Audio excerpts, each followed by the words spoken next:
Siz hiç en sevdiğiniz mevsimde terk edildiniz mi? Kanadı kırılmış bir serçe gibi hissettiniz mi? Duygusuz birkaç cümleyle, hissiz bakışlarla, göz pınarlarında biriken yaşlarla, titreyen bedeninizle arkanızı dönüp uzaklaştınız mı?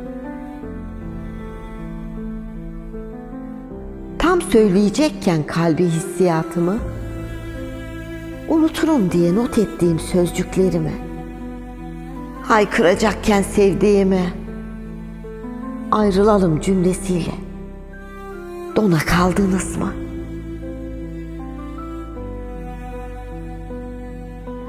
Aşkın gözyaşları birikti göz pınarlarımda. Derin bir acı bıraktı duygularım ruhumda. Yüreğimde biriktirdiğim onca sevda sözlerini söyleyemedim. Söyleyemedim.